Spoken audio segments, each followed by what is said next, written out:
Kendrick Lamar is going to war for the soul of hip-hop, and I hope more people follow him into battle. So where the soldiers at? A thirst for life, head inside a book, cause he concerned with that information that'll change his life. Finding out what's right, cause he can earn from that. Yes, sir! This nigga spitting. If you parading gluttony without giving truth to the youth, the graveyard is company. Just tell us what casket the truth say. This song mean a lot to me. If you've been following my content, what I hope I've articulated well is that this is deeper than rap. Hip-hop is people music. This is black culture. What Kendrick speaks to here, I think, is the amplifying of voices within the culture who exist within it for capital gain. And I think that's part of why Kendrick was also beefing with the music industry as a part of this back and forth, but that's a whole nother video. Kendrick drops Watch the Party Die at the same time as the VMA airs. He really going to war with the industry. It feels like he's going at like the industry. Yeah. Bringing to the stage my man from Yonkers, New York, DMX. What I'm gonna speak on is the thing that's on my mind the most. You know what I'm saying? The thing that we all gotta deal with every day, but don't really know. The industry. Whoever that's fucking with them fucking niggas and fuck the industry too. If you take, I've been in this industry 12 years. I'ma tell y'all one little secret. There's some weird shit going on in some of these artists. Raphael like a and give you art, but the industry's cooked as I pick the carcass apart. Yeah, Johnny ass trying to see Compton. The industry can hate me. Fuck 'em all, ain't they, mama? How many options really? The industry. Man, it's not the same. Doesn't have to do with talent. It's about playing the game. The industry ain't what it used to be.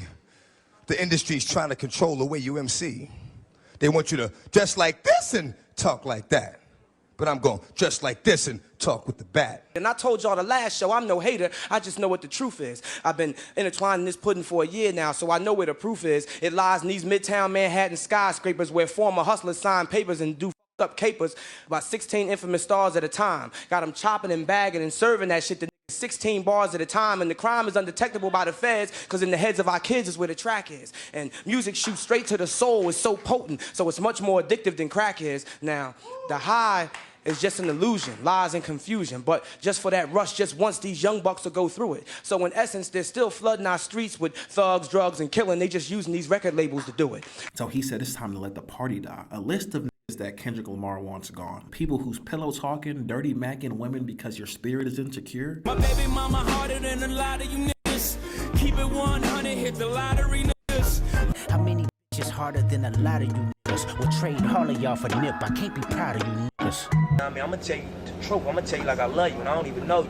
But on what if I don't love you, I'm gonna tell you whatever. I'm gonna tell you what's in my benefit. If I love you, I'm gonna tell you what's in your benefit. And repeating the mistakes like us made, the niggas before us and the niggas before them made it, not in your benefit, bro. The street dudes and the corporate guys, the rappers that's reporting lies, I need their families mortified. The flashy nigga with nasty decisions, using money as a backbone. The radio personality pushing propaganda for salary. I want agony. I see a new earth filled with beautiful people making humanity work. To quote a Lil Wayne lyric, I can't give two fucks about what your mouth say, cause this shit is deeper than rap, I cannot say that shit enough times like somebody rewind me. Like this shit is deeper than rap, I cannot say that shit enough times. And what did he say in that song, Deeper Big Sean? I feel like Sean don't get enough shine. Is it because he ain't got the tattoos, he ain't throwing up signs? Better me than you. What's the science in that title? When you have to be someone that changes your whole environment, your whole family, breaks a cycle, you really got to understand you don't got to do it, you get to do it. When I hold my son and when I think about that, it's like better me than you having to deal with all of these things right now and really highlighting you as an individual. Like, I'm a better me than you could ever be, so. It's going to sound really fucked up what I'm about to say, and I apologize if anybody gets offended, but I'm just not a fan of mental health rapping Big Sean. Like, the therapy, the meditation, all that positivity. Kendrick Lamar is going to war for the soul of hip-hop, man. He's asking God, please draw the line. They're trying to confuse them with me. All I'm saying is that in hip-hop, something that we love so much, let's practice transformative love and think about the ways in which the culture could be better for all of us. There's clearly some things that we can all acknowledge ain't the healthiest about the culture. Right. And all I'm saying is we gotta have them discussions. What better time than the 50th year of hip-hop when everybody wants to celebrate the culture? I love everybody who may not understand my heart. I appreciate Kendrick Lamar for understanding my heart. And while I'm here, I think it's important to address the uproar about Lil Wayne not performing at the Super Bowl. Some hip-hop history. J-Rock was TDE's first signee. He was the first person signed to TDE. Kendrick Lamar was signed shortly after. Who was one of the first major artists to co-sign J-Rock? Lil Wayne. He got on the song All My Life, and who was in that music video? Kendrick Lamar. They shot it at the Nickerson Garden Projects, where Top Dog and J-Rock are from, the same place where they shot a part of the Not Like Us music video. It's right here gonna be super big, man. I'm jumping on the song, whatever else, if the video coming, whatever, y'all be ready to look for. Salute to the big hand, the boy J-Rock. You heard it first right here, nigga. Y'all money, cash money. Top Dog Entertainment. It was in 2016 when Lil Wayne was contemplating retirement, and Kendrick Lamar gets on social media rapping all of his favorite Lil Wayne songs. Ain't no retirement. No, like he was talking about Lil Wayne not retiring. Don't bother me no more. Ice like stone nice, look like I'm moving slow-mo. Ferrari look nice on low pro Yokohamas with 20-inch chrome poking on them. Chrissy to the dome. We going all the way back when he was motherfucking 16, 15 years old. On some hot boy shit. Day one. Talking about retiring and shit. Fuck that. No. And Kendrick Lamar also talks about how when he met Lil Wayne, seeing his work ethic, seeing how he knocked out 10 to 12 features in a row back to back, and every single one was fire, changed his entire perspective on work ethic. And he said him and J-Rock from that moment on shifted the way that they worked. So that's who Lil Wayne is to Kendrick Lamar. 2007, 2008, I seen you knock out motherfucking 10 motherfucking features in a row, back to back. That moment in the studio with Wayne, me and J-Rock in the studio with Wayne, I never told Wayne this. That changed my perspective about work ethic.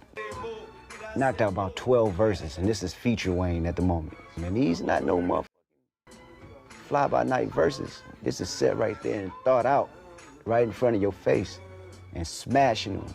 And he's excited about it. And he's loving music, and he loves what he's doing.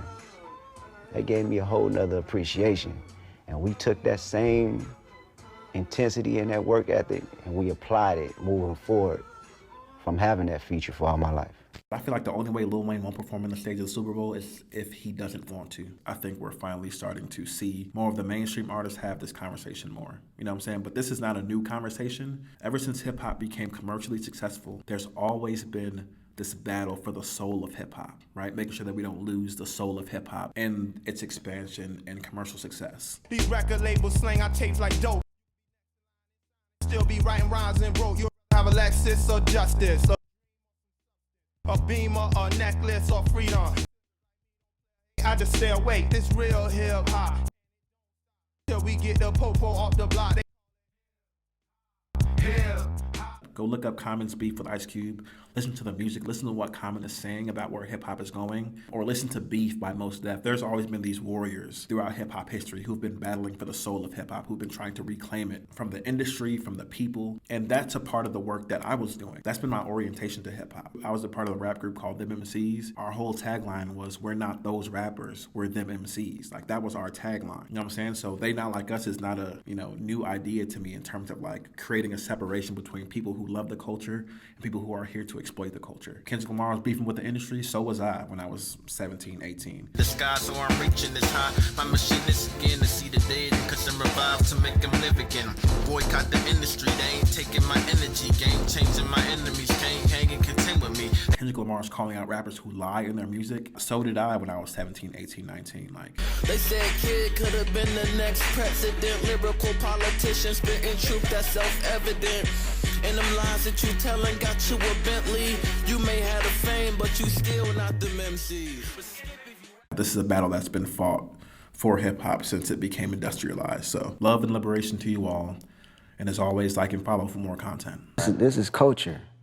This is not something you just play with, get some few dollars and get out, People live their lives to this music, period, It's my partners in the hood right now that they listen to rap every day because it's the only thing that can relate to their stories and their tribulations. They live and breathe it. And you have to take in consideration what you write down on that paper. And if you're not doing it to say the most impactful shit or doing it to be the best you can be for the listener to live their daily lives, then what are we doing here?